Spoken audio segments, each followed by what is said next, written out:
Jana Duggar is looking good, great even, maybe too good.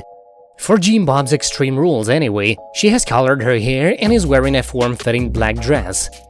Bob's unmarried daughters have to follow strict clothing rules. For Jana to break them, does this mean that she's now following her new husband's rules, not her dad's? After weeks of transparently fake wedding registries in Jana's name, finally something comes from Jana herself. The eldest Duggar daughter has been rumored to be in a courtship with Stephen Wissmann. The signs are there, the clues are plentiful, but they have adamantly refused to confirm anything to the public. Now look at Jana's spectacular new look. On Wednesday, she stepped out of a hairdressing salon with shorter, lighter hair featuring highlights. Jana also wore a form-fitting dress that ended at her knee, showing off her lower legs and the form of her body. Something new happened. Jana captioned the glimpse at her new look. She tagged her captions with blonde, balayage, new hair transformation. The difference in her new look is hard to miss. Now there's more than just an aversion to how hair dye might impact hair health that keeps the Duggars from dyeing their hair before marriage.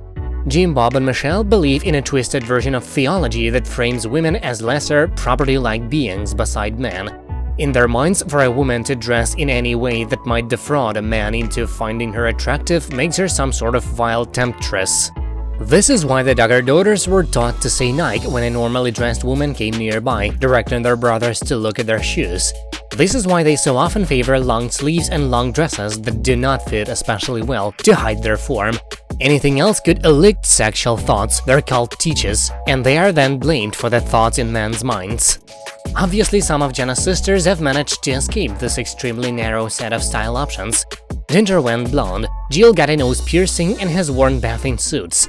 But they have something in common that allowed them to live by different rules. They got married. See, when Bob selected their husbands and allowed them to marry, he was effectively transferring ownership of them. Instead of abiding by his rules at his property, they must now obey their new husbands. Wearing pants, trying out new looks, drinking alcohol, their husbands set the rules for their household, not their father, at least in theory. If Jana is dyeing her hair and wearing a flattering dress, does that mean that she is now married to Stephen Wissmann? That would certainly explain why she can suddenly live by different rules. Many fans who have suspected that Jana and Stephen were at least courting since late last year think and even hope that this is the case. Ultimately, we don't know. There could be a simpler explanation that is considerably less exciting. It might be that over time, without the show as a platform to promote their extreme lifestyle, and given Jana's age, she is allowed to make these decisions. But if Jana did marry Stephen, or were gearing up to marry him and getting styled for it, this would make a lot of sense, right? That's it for now, thank you for watching, please subscribe to stay tuned.